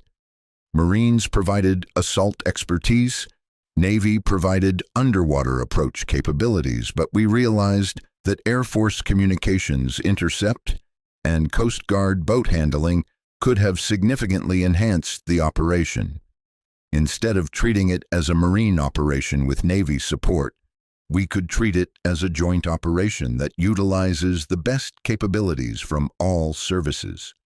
Sarah smiled at the sophistication of his analysis. Brennan had progressed from someone who saw other services as competitors or support elements to someone who understood how different expertise could be woven together to create capabilities that none of them possessed individually. "Approved. Work with Staff Sergeant Santos and Petty Officer Chen to develop the expanded training framework. I want a preliminary proposal on my desk within 2 weeks." "Yes, ma'am. There's one other issue I wanted to discuss." Sarah raised an eyebrow, noting the slight change in Brennan's tone that suggested he was approaching a more sensitive topic. "Ma'am, I've been selected for promotion to sergeant and assignment as a Marine instructor at the School of Infantry. It's an excellent opportunity for my career development, but—" He paused, clearly working through how to express something that was personally significant but professionally complex. "But you're concerned about leaving Meridian before the organizational changes are fully consolidated," Sarah finished. "Yes, ma'am. The integration we've achieved here isn't just about policies and procedures. It's about relationships and trust that took months to build. I'm worried that personnel turnover could undermine what we've accomplished if the new people don't understand the culture we've developed." Brennan's concern reflected a mature understanding of organizational dynamics that went far beyond his formal rank and experience. He had identified the critical challenge facing any successful organizational transformation: sustainability across personnel changes and leadership transitions. "Corporal, Sergeant, your concern is valid and important, but it also demonstrates why you're ready for increased responsibility and broader influence. The principles and practices we've developed here need to spread throughout the military, not just be preserved at one installation." Sarah opened a file folder that contained correspondence she had been reviewing earlier that morning. I've received requests from 12 different joint installations asking for personnel who have experience with integrated operations. The Commanding General of Special Operations Command has specifically requested that graduates of our program be assigned to leadership positions throughout the Joint Special Operations community. She handed Brennan a letter with official letterhead that made his eyes widen as he read the contents. Your assignment to the School of Infantry isn't just career development. It's an opportunity to teach the next generation of Marine leaders how to work effectively with other services from the beginning of their careers, rather than having to unlearn bad habits later. Brennan finished reading the letter, which recommended him for assignment as a joint operations instructor with responsibility for developing integrated training curricula that would be implemented throughout Marine training establishments. Ma'am, this is more responsibility than I expected. Sergeant, this is exactly the responsibility that your performance here has prepared you for. The question is whether you're ready to help transform military culture on a larger scale. Brennan straightened with the kind of determination that had made him an effective leader even when his focus had been too narrow. Yes, ma'am, I'm ready. After he left, Sarah returned to her assessment reports, but her focus had shifted to the broader implications of what they had accomplished at Meridian. The organizational transformation had succeeded beyond her expectations, but its true significance lay in demonstrating that the military's traditional approach to joint operations could be fundamentally improved. Her phone buzzed with an encrypted message from Admiral Patricia Morrison, Director of Special Operations. Meridian results have exceeded all projections. Prepare for expansion to additional installations. Congratulations on proving that integration is possible when leadership demands excellence from everyone. Sarah leaned back in her chair, processing the implications of the message. Success at Meridian had been personally and professionally satisfying, but it had also created new challenges and responsibilities that would require leaving the installation where she had proven her approach worked. Outside her window, she could see Marines and Navy personnel conducting joint training exercises with the kind of seamless coordination that had seemed impossible when she first arrived. Air Force and Coast Guard personnel were integrated into the operation not as attachments or support elements, but as full partners whose expertise enhanced the overall capability. The sight reminded her why the work had been important. Military effectiveness wasn't just about individual service excellence. It was about the ability to combine different capabilities into unified action that could accomplish missions too complex for any single organization. Her computer chimed with another message, this one from Petty Officer Walsh. Ma'am, request permission to apply for Officer Candidate School with specialization in joint operations leadership. The work we're doing here has convinced me that this is where I can make the greatest contribution to military effectiveness. Sarah smiled as she typed her approval. The transformation at Meridian hadn't just improved operational effectiveness, it had inspired people to see possibilities for their own careers that they hadn't imagined before. True leadership wasn't about commanding from position or authority. It was about inspiring people to achieve more than they thought possible, both individually and collectively. The legacy of Naval Air Station Meridian would be measured not just in improved exercise scores or reduced incident reports, but in the careers and lives of people who had learned that excellence required cooperation, that strength came from diversity, and that the best military units were those where every person's contributions were valued and utilized effectively. 6 months ago, Corporal Brennan had made the mistake of underestimating someone based on assumptions about their background and capabilities. Today, Sergeant Brennan was preparing to teach others how to avoid that mistake while building the kind of military culture that brought out the best in everyone. The transformation was complete, but the mission continued. Up next, you've got 2 more standout stories right on your screen. If this one hit the mark, you won't want to pass these up. Just click and check them out.